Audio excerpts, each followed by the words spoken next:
Let me know when you're able to see it, okay?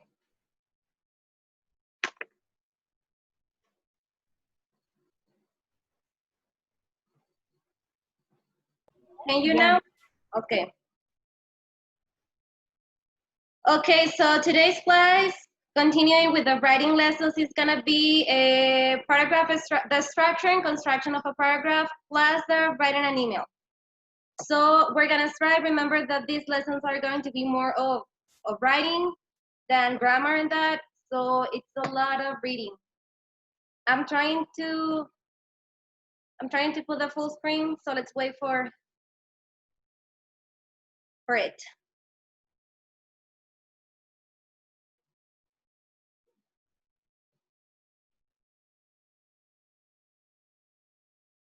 What do you see? Can you see it now? Okay. Yes. Thank you. So repeating, a structure and construction of a paragraph plus writing emails. Very important and common to do when we are using English, right?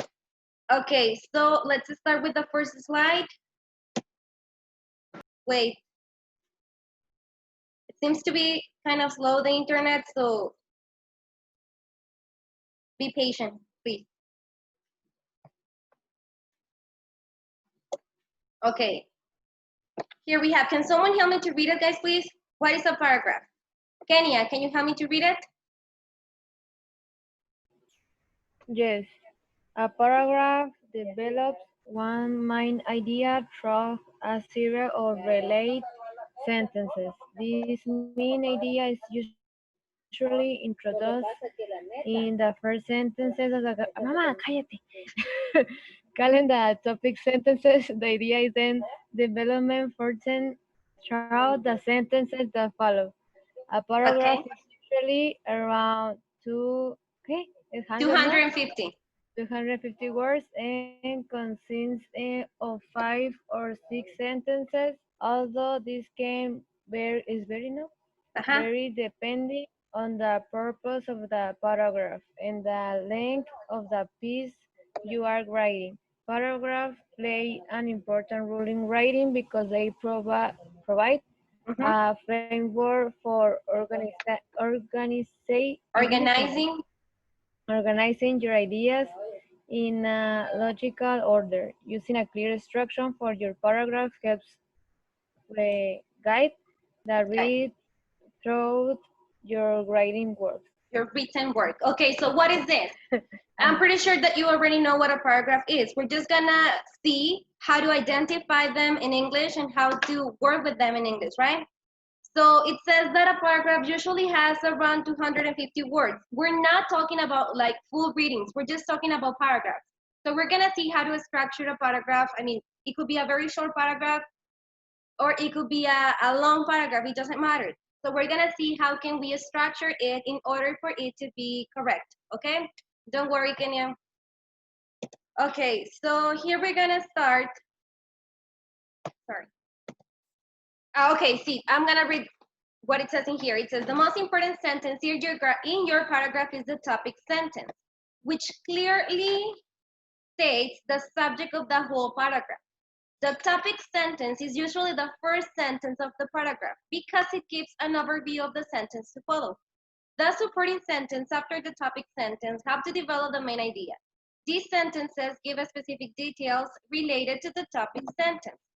And then we have a final or concluding sentence, which is exactly the same, that often restates or summarizes the main idea of the topic sentence. So a paragraph is divided into 3. Just as a text, as a full part, a writing or a reading that has like the introduction, like how is the middle part of the reading called? The development, and then we have the conclusion, right?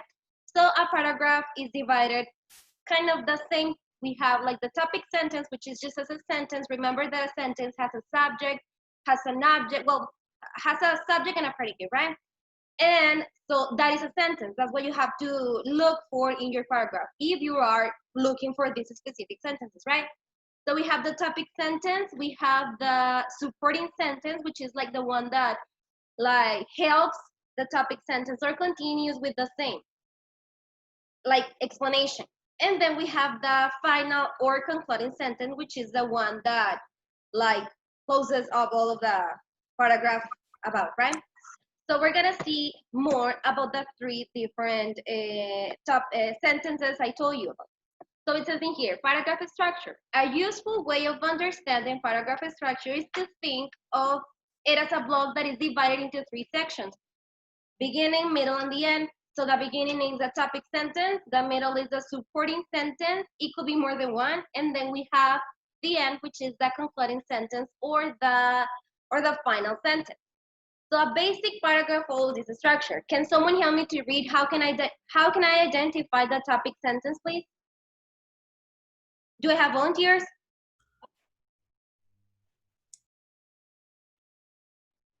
Okay, I'm gonna ask Jesus Reyes. Jesus Reyes, can you help me to read the first sentence, please? Yes. Number one, topic sentence. Needs to state one idea clearly. Useful tip. Always put the most important information first. Okay, so it means that whenever we start a paragraph, we must start with the most important information at the beginning. And remember, it is a sentence. So how can I identify it? Well, search for the first sentence in the paragraph, read about it, and obviously it is going to finish when we have a period, right? A period which is like that, like un punto, right? So there is where the sentence finishes, concludes. That is like the first sentence of the paragraph, and it gives you like the most important information of it. Number two, let's see, Maritza, can you help me to read it, please? Yes. Supporting sentence, the middle. Elaborates and explains the idea introduced in the topic sentence. Provides evidence and examples. Explains the evidence or example include with Why? it is relevant. Why, perdón, sorry. Why it is relevant. Why Is is it it, relevant? perdón. No, it's okay. Okay, so then what Why is this is sentence? This sentence, as I said before, it could be one or more than one, are sentences that are going to explain you more about that topic sentence. So as I said before, the topic sentence contains like the very important information, but it's not the title, because the title most of the time is the one that gives us like all of the, like a general information, right? So the topic sentence is just like one sentence that is going like to introduce the paragraph. So then the supporting sentences are one or more sentences, probably actually more, right? Because a paragraph doesn't have like three sentences only. So are those sentences that help us to understand or get more information related to the topic sentence. And then we have the concluding sentence. Let's see, who do I have here? Fernanda, can you help me to read it? Or let's see who is on mute. Alejandro, can you help me to read it? Yes. Thank you. Supporting sentence, The the number middle. 3, concluding. Three, pardon. Concluding sentence, the end. Makes links back to the main idea and the paragraph, back to research, question or topic of the segment to the next paragraph.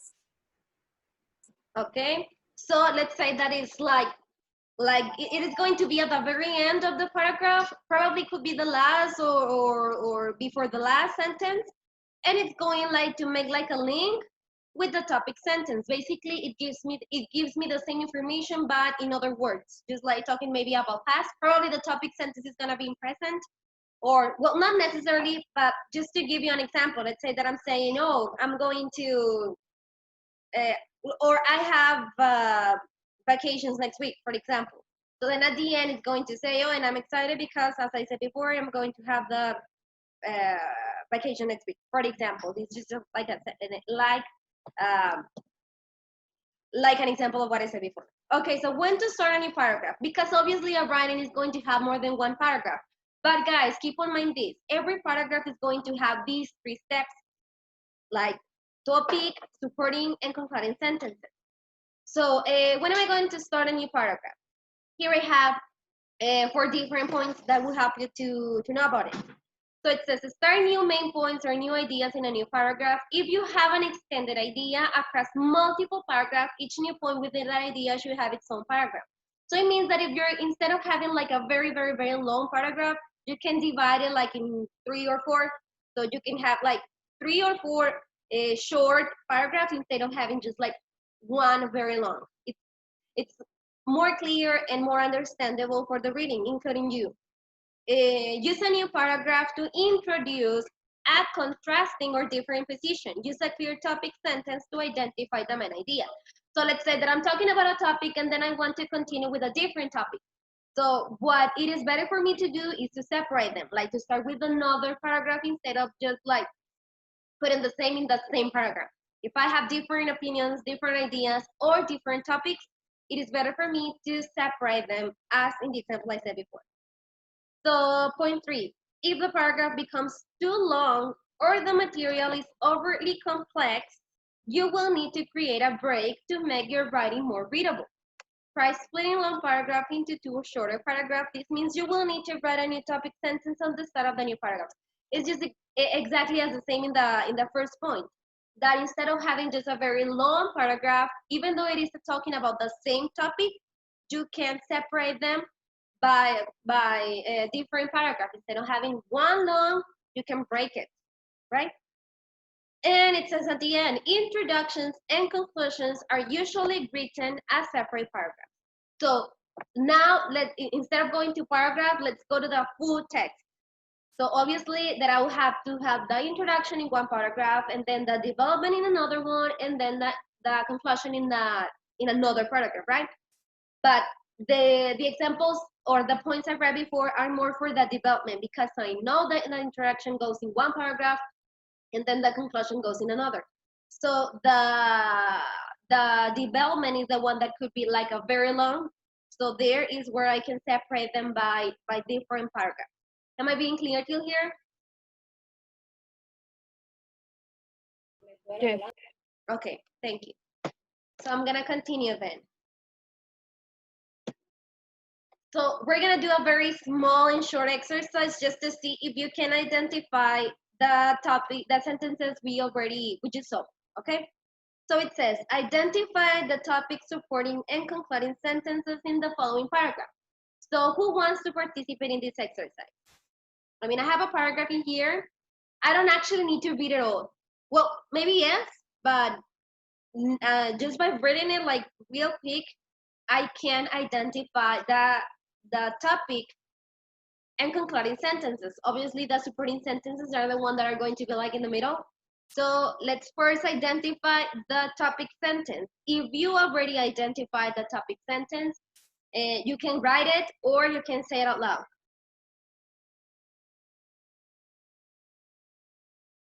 Exactly. Oh, no, well, yes, but it is not complete. You need more, Manuel.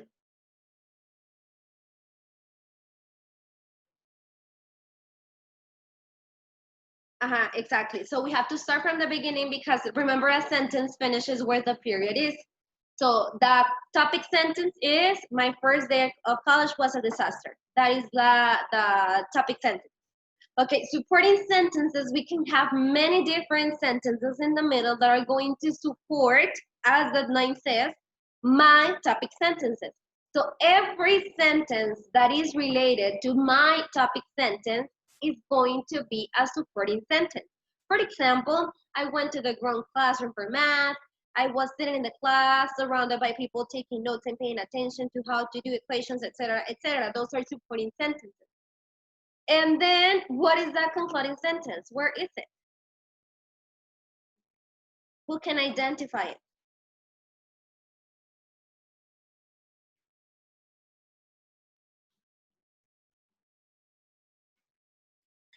Who says me? Teacher.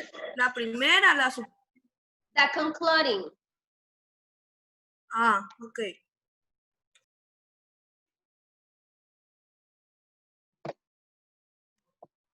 Que fue un desastre. But in English?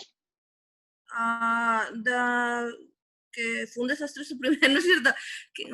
Ay, que fue un desastre. It was a disaster. His first day of class. That is the topic. what Kenya and Manuel said in the chat, can you read it? That is the concluding sentence. My first day of school was so bad that I know the rest will have to be better. That is the concluding sentence because it mentions what the topic sentence says about. I mean, it's just like a recap of what was said at the beginning. It is the same, but at the end. Yes? Yes. Okay, now Thank this topic about identifying in the sentence, in the paragraph, it's clear because you're gonna do one for your homework. A. Okay, A. Let's go then to the last topic of the class. And it says writing email. So now we're gonna see how to write a proper email. Okay, it is something very common to happen that we're probably gonna have to write emails like every day when we are working. So here we're gonna see how to structure an email, right? Let's see, what do I have here?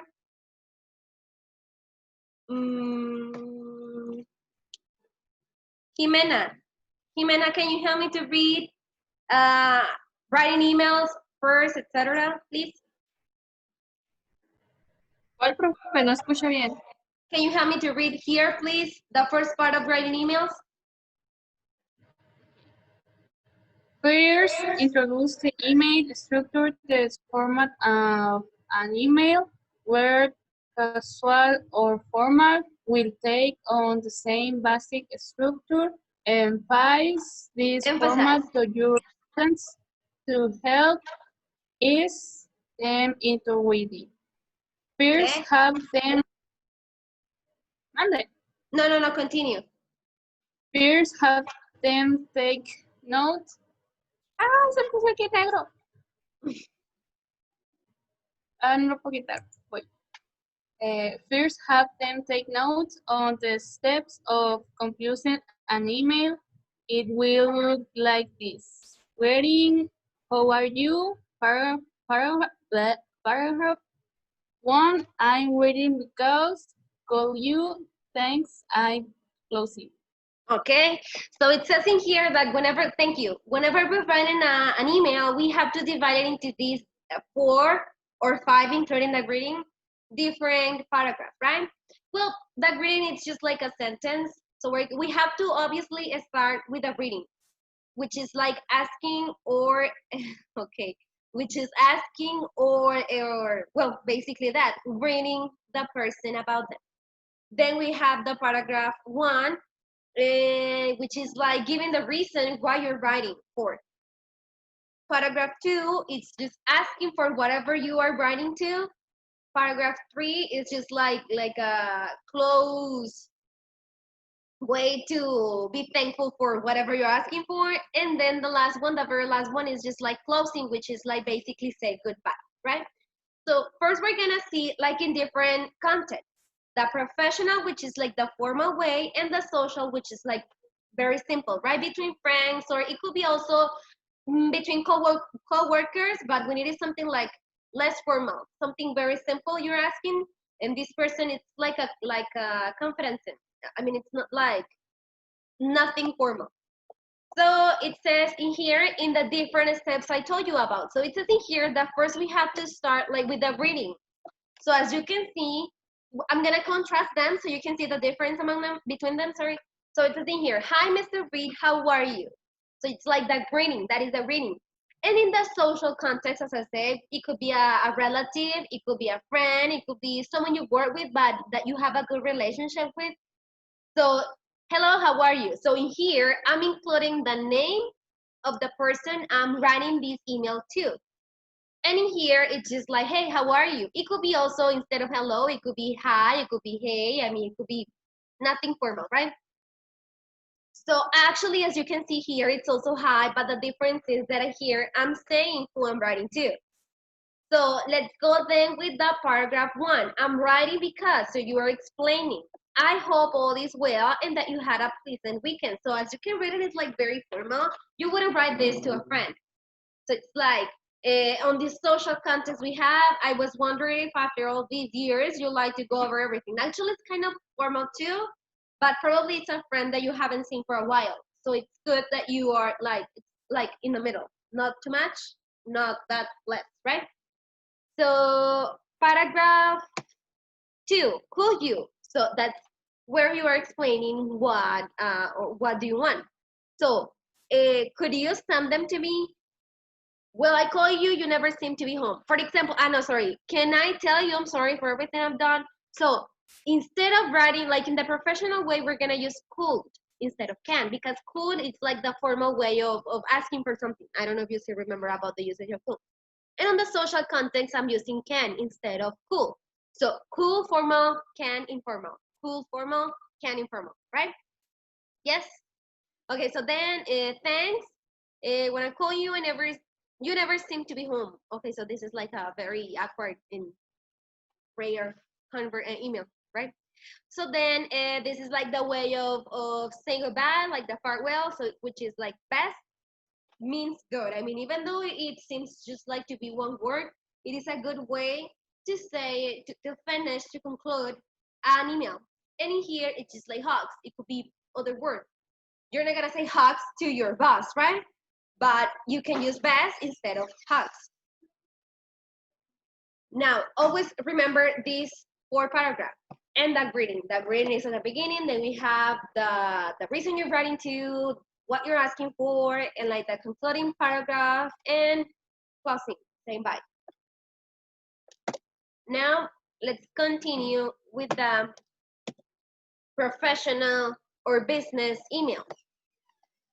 Helpful phrases to teach for a business email. Okay, so these are phrases that will help you to write or to be used when you're writing an email that it's in a formal context. So let's see if someone can help me to read it. Juan, can you help me?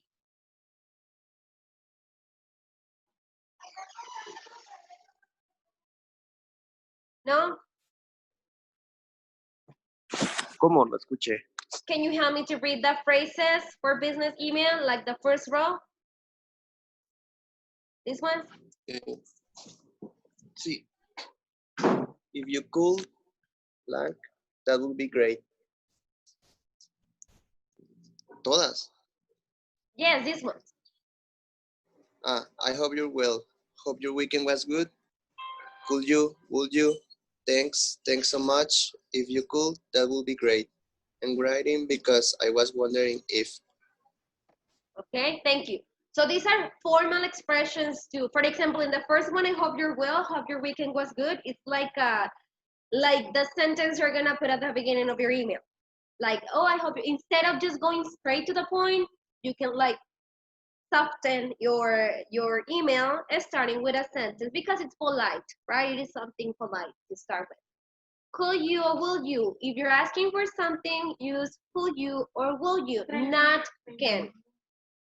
Thanks or thanks so much are ways to like, because when you're asking for something, obviously you have to be thankful before, even though you don't have it, you still need to be thankful before you have it, right?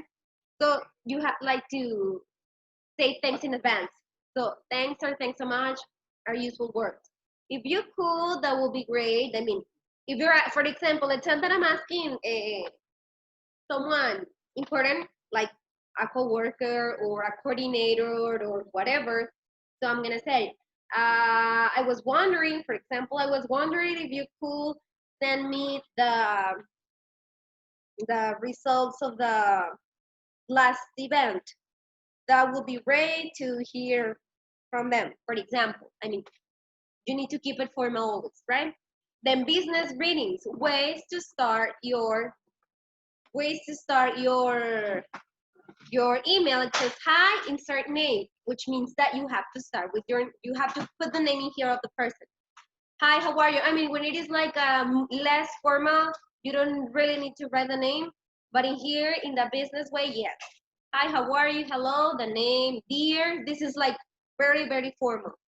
I mean, you can use it when it is formal, but it's more like with people maybe you don't know, and it's like a government issue or whatever, right? Signing off of a business email. These are ways of finishing and concluding an email.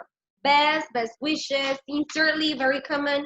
Thanks, if you haven't already said thanks directly. I mean, if you didn't say it before, you can use it here and your name here at the end, right?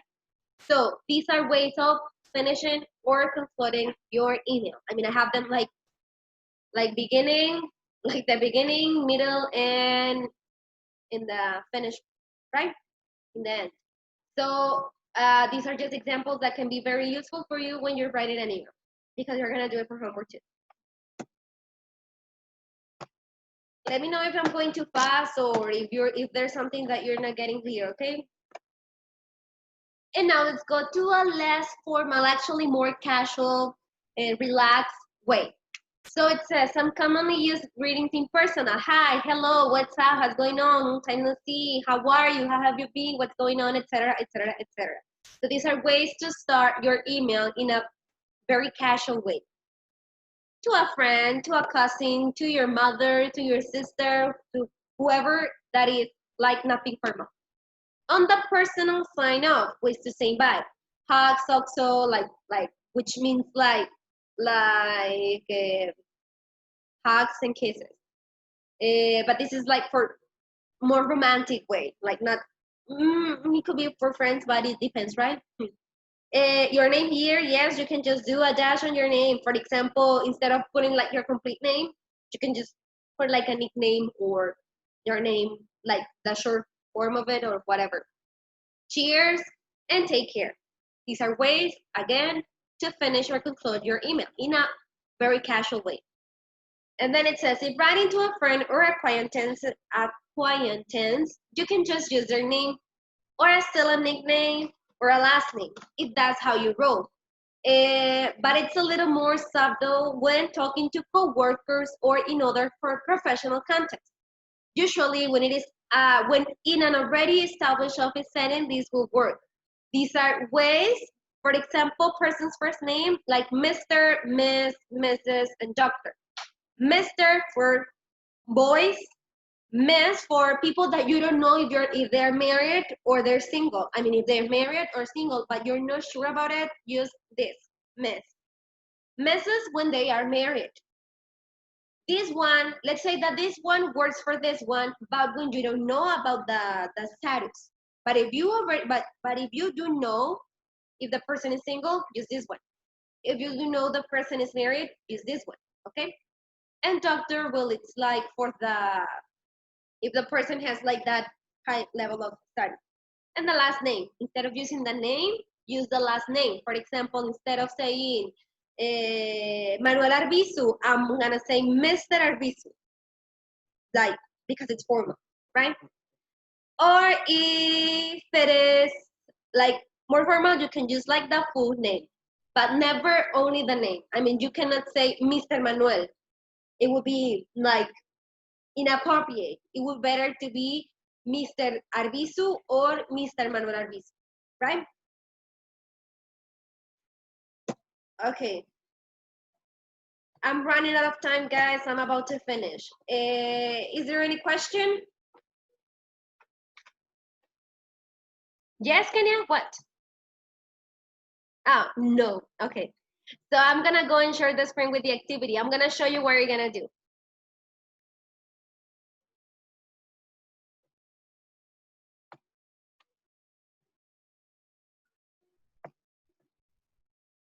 Let me know when you're able to see the document.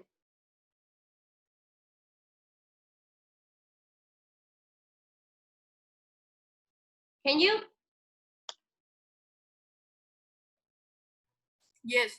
Okay, thank you. So it says, let's go up. Activity 3, number 1, write a short paragraph about a topic of your interest. It could be about whatever. You can actually copy and paste it. You can copy and paste it from Google, but you have to underline or highlight the topic sentence, 1 or 2 supporting sentences, and that concluding sentence, okay? So you're gonna copy and paste a paragraph, or you can write it on your own. I mean, it's up to you. And you're gonna highlight these different sentences, okay?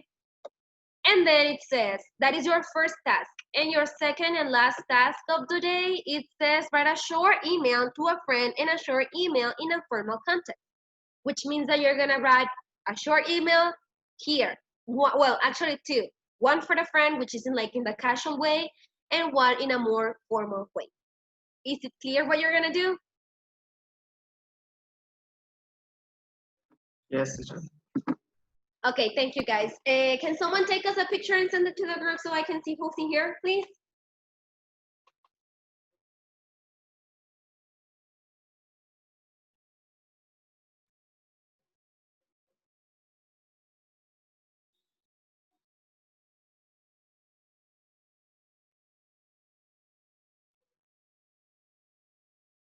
I'm smiling.